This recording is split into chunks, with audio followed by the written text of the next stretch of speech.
Something that Elon Musk talks about a lot these days is nuclear energy and its importance for powering the world into a sustainable future. To some people, that might seem a little odd, coming from the guy selling solar panels and battery storage, but it's not about absolutes here. It's about a holistic approach to powering the world. Solar and wind with battery storage is great, and in the long run, that will likely be the way that we go. But it's going to take a very long time to get there.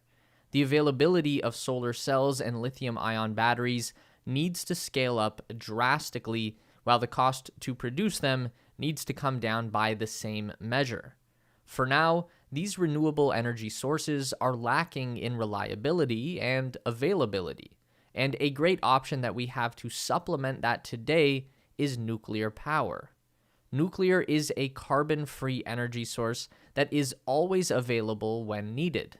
But nuclear is also problematic for obvious reasons. There's radioactive waste, there are meltdowns to worry about, and there is a massive cost associated with building and maintaining a traditional nuclear power plant. And that's exactly why we need to stop doing nuclear power the traditional way and start taking a modern-day approach to an old-world method. We have the technology to make nuclear reactors smaller, more efficient, modular, cost-effective, and most importantly, safe. That is the theory behind SMRs, small modular reactors. So, let's talk about how they might change the world.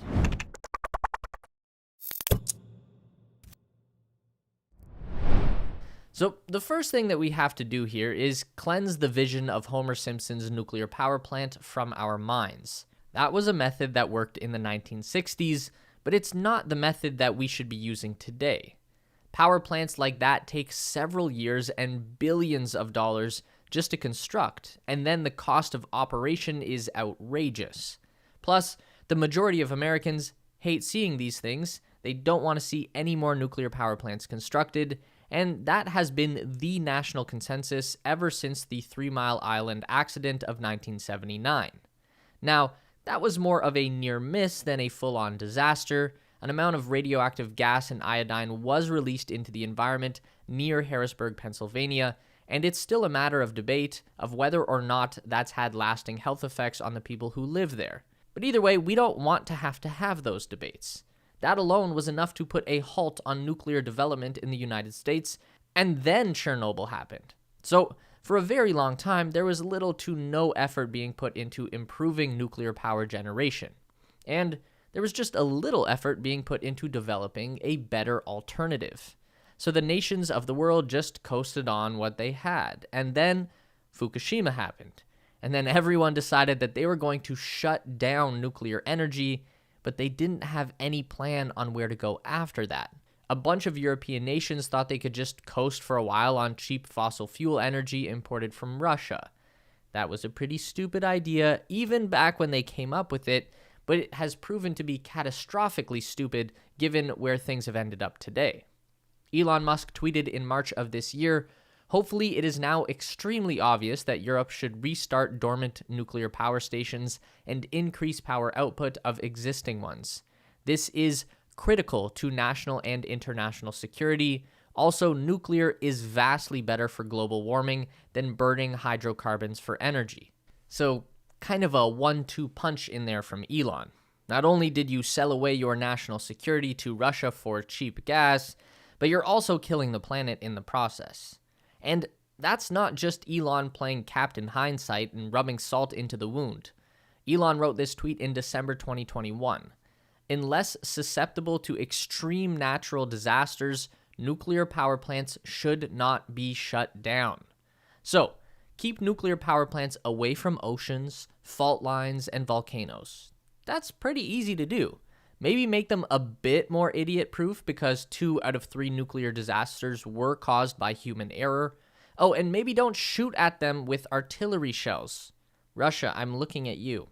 But what if we could do one better and make nuclear energy more efficient, more cost-effective, portable, scalable, and virtually impossible to screw up?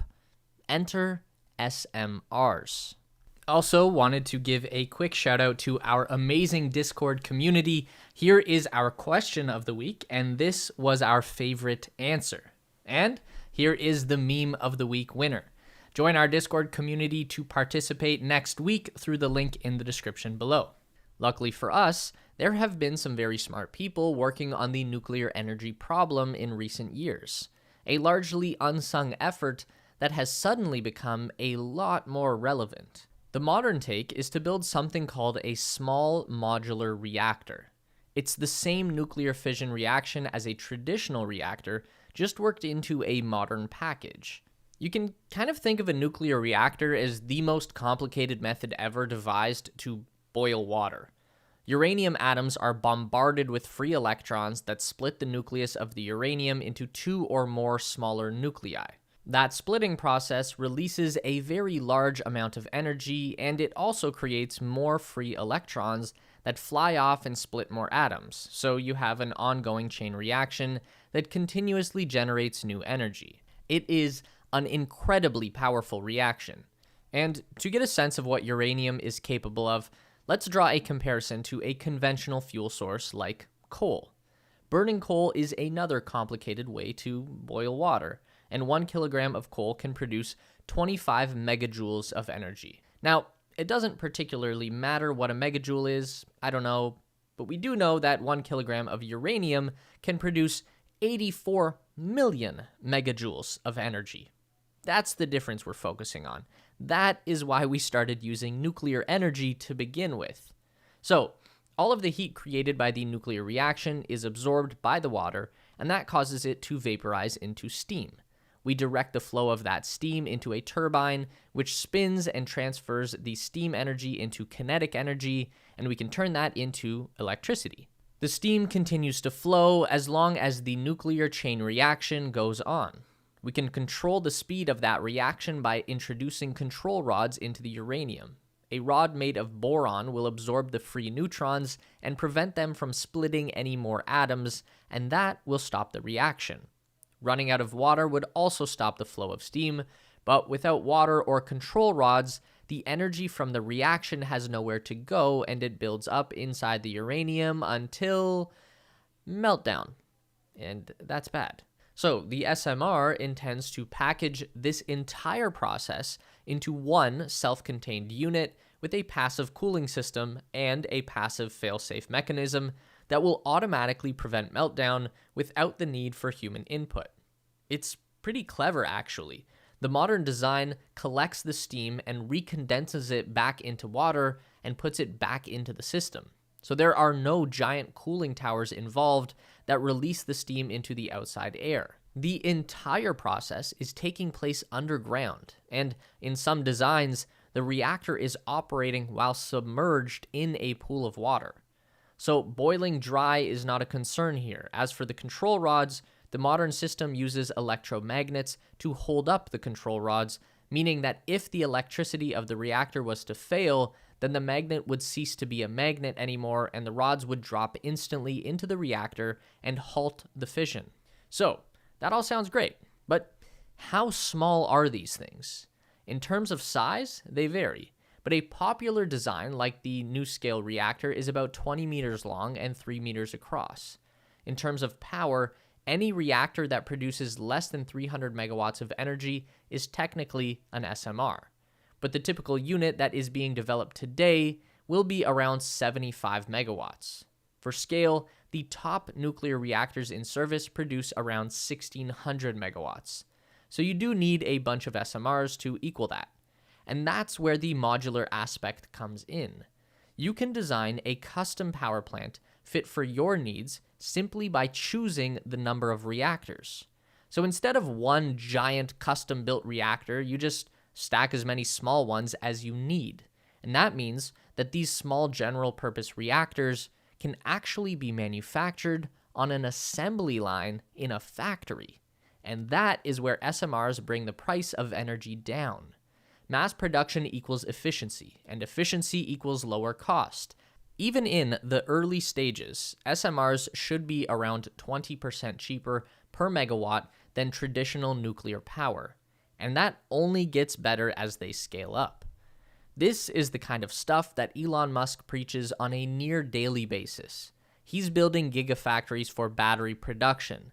Someone else might start a gigafactory for SMRs. That's the direction that these are headed. And because they are relatively small, the SMRs can be shipped pretty easily on trucks, trains, boats, even cargo planes. The cost of operation is significantly lower as well. Your typical nuclear power plant actually needs to be refueled pretty frequently, once every 18 to 24 months. And that process involves shutting down the entire plant for about a month to complete. Meanwhile, the SMR technology uses fuel so efficiently that it can run for 20 years. And then, instead of refueling, you actually just swap out the old reactor for a new one. The old reactor is sealed in a capsule and stored away. Unfortunately, even with all of this new advancement, there is no way to get around nuclear waste. It's a necessary byproduct of nuclear fission. The only solution to that problem is nuclear fusion, and that's just not possible right now. It may never be possible. So we should make the best of what we have at the moment. And that is what's being done with SMRs. We are about to see these things pop up all over the place. China is building the world's first commercial-scale SMR power plant on the island of Hainan. The Chinese are aiming for 100 megawatts per module, with 6 in total, and they expect it to be online before the end of 2023. Canada is also moving forward with SMR development. The provincial governments of Ontario, Saskatchewan, New Brunswick, and even Alberta have agreed on a strategic plan to deploy SMRs. Canada's first grid-scale SMR will be the Darlington New Nuclear Project in Ontario. It only just passed the approval stage, but the goal is to produce 300 megawatts of energy there before the end of the decade. In the United States, the federal government is investing millions of dollars into funding SMR development by multiple startup companies, the biggest of those being NuScale, who have had a partnership with the Department of Energy since 2013. Their plan is for a power plant in Idaho that will be up to 12 modules at 77 megawatts per reactor. That would be enough energy to power around 1 million homes, which would be greater than the population of Idaho and probably enough to cover all of Wyoming as well. That's also coming before the end of this decade. So that's something that we have to look forward to. Incredibly powerful new sources of clean energy that don't burn any fossil fuels. That's always nice to have.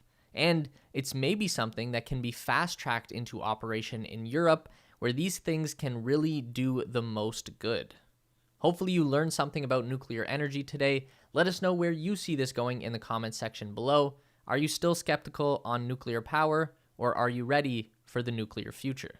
Don't forget to give this video a thumbs up today if you liked it. That is so important for getting our content out to more people. If you enjoy the content, then you'd probably also enjoy our weekly newsletter, so sign up with the link down below at theteslaspace.com.